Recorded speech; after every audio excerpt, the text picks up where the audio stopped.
And we'll have the latest on the Santa Barbara fires that have forced thousands to evacuate their homes. The San Diego Union Tribune finalized their sale this week to the Beverly Hills-based investment group Platinum Equity. Included in the sale was Steve Breen, a two-time Pulitzer Prize-winning political cartoonist.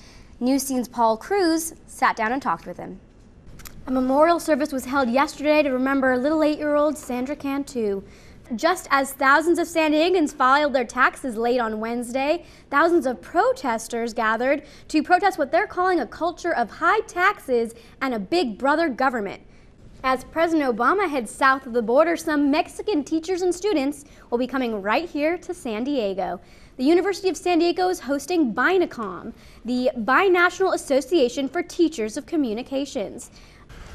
And in just a few minutes, we'll give you a glimpse of this year's annual Jazz Fest at City College. And in Texas, a trailer park family takes the law into their own hands. More when we return. School Superintendent Terry Greer says he's hoping that the teachers union will make some contract concessions so that these cuts would not be necessary. However, the teachers union is saying they don't want to be considered the fall guy. I talked to the president of the teachers union who said everyone needs to relax, take a step back, make sure the budget numbers are accurate before making any final decisions. Even though it's a clear and beautiful day here at the Del Mar Horse Track, the cloud that hangs over opening day is the dire state of the economy. While some say they didn't think twice about the economy today, others are telling tales about how they're cutting back. Live with more local news, this is a KUSI Newsbreak. Good afternoon, I'm Dora Sheidell, live in the KUSI newsroom. It's 2 o'clock. Our next news break is in 1 hour. Here on KUSI, we have news every hour, every day. With more local news, this is a KUSI Newsbreak. Good evening, I'm Dora Sheidell, live in the KUSI newsroom. It's 9 p.m. For more local news, you can visit our website at KUSI.com. Here at KUSI, we have news every hour, every day. Add a small paragraph. Asmara Banta came to the U.S. from Ethiopia at age 11. Her first challenge was to learn English. After graduating high school in San Diego, she's now struggling to pay for her higher education. Usually I work 40 hours a week and I take 4 classes, which is about like 14 units. It's a difficult balancing act, working a full-time job and pursuing her degree in business administration. A lot of my friends say like, oh, how do you do this? But you know, I came here for one purpose, which is for education, and that drives me. She's not alone. She's one of several students who got by with a little help from their friends. The Friends of Downtown is a nonprofit group that gives $450 scholarships to at least 40 City College students every year. Try to let employers know that this resource is here and that these young people, we look for internships, we stay connected with them. It's not easy to get this scholarship. Students have to have a 3.0 GPA, write a long essay, and go through an extensive interview process. Students use the money for books and rent. Javier Yepes Vargas uses it to travel to his job as an English as second language tutor. A Chicano studies major, he is the first one in his family to go to college.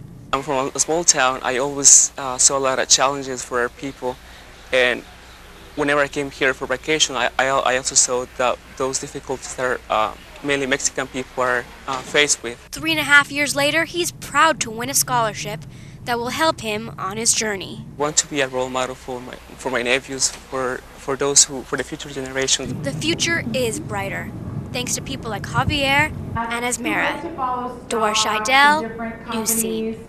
You're probably in bed.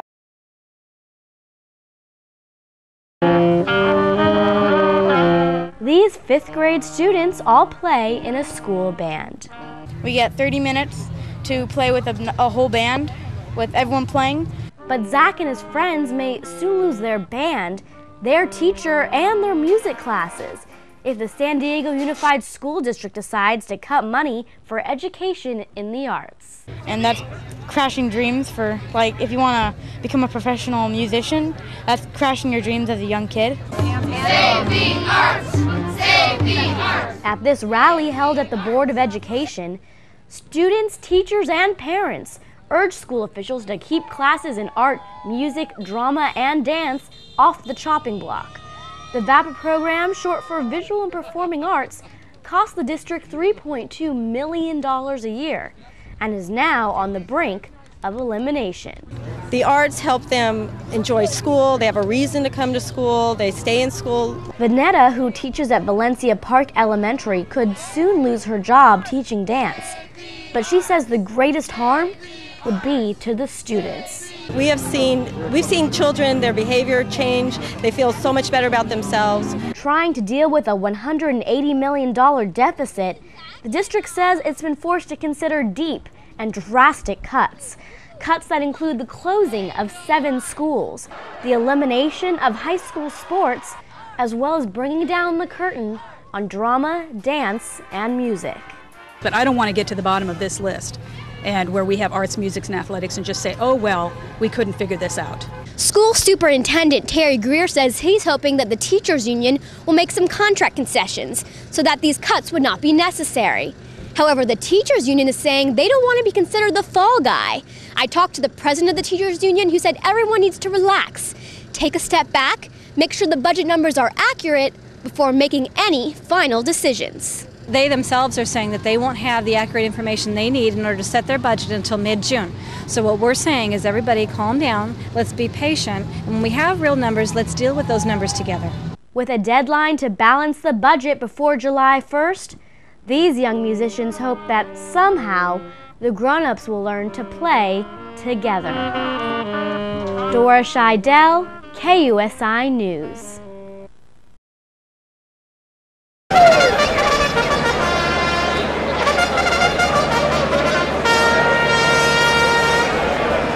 When most people think about opening day at the Del Mar racetrack, 2 images usually come to mind: horses and hats. Day to show off your hats and dresses and feel the sun and all that other good stuff.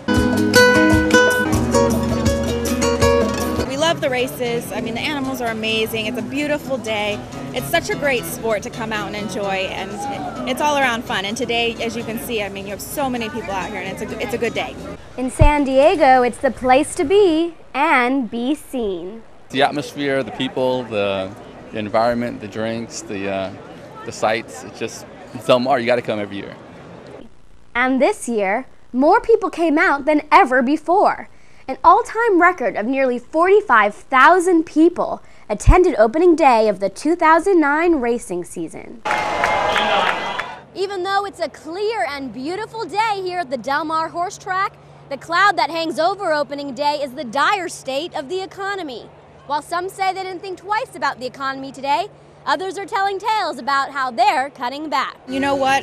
Because the economy has been really, terrible, I used a lot of coupons to buy this hat. And so every week a coupon came out from Michael's and I used it to buy the hat. And so normally I'd spend like $400. This year I spent $300 because of the coupons. So get your coupons. The track officials were certainly thinking about the economy this year. They cut back the horse races to 5 days a week from the 6-day format of previous seasons. And they're offering value packages on Wednesdays and Thursdays. But for the most part, attendees seem to be making only minor adjustments. You know what? It's going to affect it just a little bit. Instead of betting 5, maybe I'll bet 4. I didn't really think about it. For today, even though I'm not at work, I use my PTO, so I'm all right.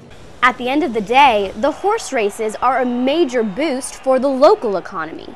35 to 40% of patrons come from outside San Diego County, so area hotels and restaurants depend heavily on the track's success. And while some people did think about the state of the economy, most people were happy to come to Del Mar, forget about their problems, and enjoy one of San Diego's longest and most treasured summer traditions. Dora Sheidell, KUSI News.